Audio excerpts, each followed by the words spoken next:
কোরবানি সবসময় ভাগে না দিয়ে একা দিতে পারলে উত্তম। গরুতে আপনি ভাগে কোরবানি দিলেন, সেটার চাইতে ছাগলে আপনি একাকি কোরবানি দিতে পারলে বেশি ভালো।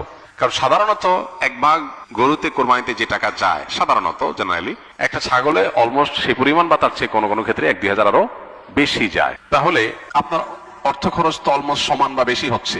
এদিকে একাধিক ব্যক্তি একই পশুতে কোরবানি দিলে সেখানে ঠিকমতো বন্টন হলো কিনা, কারোর মনে কোনো দুঃখ থাকলো কিনা, কোনো কম বেশ হলো কিনা, নানাবিধ বিষয় থাকে।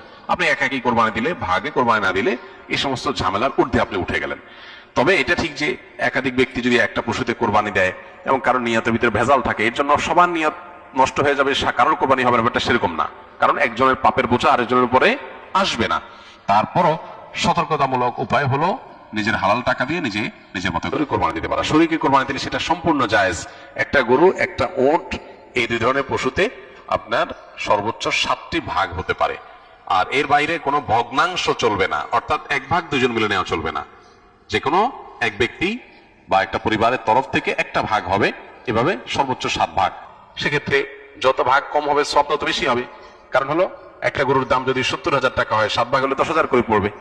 আর যদি সেই গরুটাকেই আপনি 2 ভাগে করেন তাহলে 35,000 করে পড়বে, তাহলে টাকা বেশি খরচ হবে। ইন্না আইজামাল জাযায়ে মা আইজামিল বালা।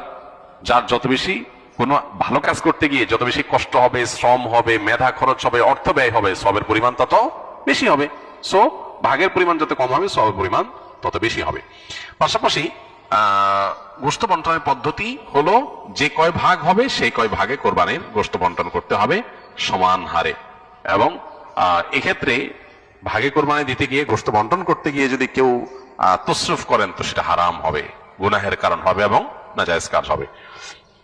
কয়েক ভাগে কোরবানি দেওয়ার পর যদি ওজন না করে অনুমান করে কোরবানি গোশত ভাগ করা হয় তাহলে কোরবানি হালাল হবে কিনা। অনুমান করে ভাগ করলে সেটা জায়েজ হবে তখন যখন শেয়ার হোল্ডার যারা আছেন, যাদের ভাগ আছে, তাদের কারোর মনে যদি কোনো দুঃখ না থাকে, তারা নিজেরা যদি সম্মত হন। ধরা যাক যে 2 ভাই মিলে কোরবানি দিয়েছেন, তারা চিন্তা করতেছেন এত এক্সাক্ট মাপামাপি করা ঝামেলার ব্যাপার, অনুমান করে আমরা ভাগ করে ফেলি, আমাদের কোনো দুঃখ নাই, একটু কম হোক বেশি হোক আমরা ভাই ভাই, কোনো অসুবিধা নেই। এটা যদি মন থেকে তারা সম্মত হন এবং আন্দাজ করে ভাগ করে নেন তাহলে ঠিক আছে, এটা জায়েজ আছে। কিন্তু একাধিক শেয়ার যখন থাকে তখন আসলে অনেকে হয়তো মুখে বলতে পারে হ্যাঁ অসুবিধা নেই, মনে তার দুঃখ থাকতে পারে। এই জন্য সেফ এবং নিরাপদ হলো যথাযথভাবে সেটা পাল্লায় ওজন করে হোক আর কোনো গামলায় মেপে হোক সমান সমান করে দেওয়া, এটা হলো সবচেয়ে সেফ। যদি শেয়ার যারা আছেন তাদের কারোরই দুঃখ নাই এটা নিশ্চিত, তাহলে সেক্ষেত্রে আন্দাজ করে করলে অসুবিধা নেই।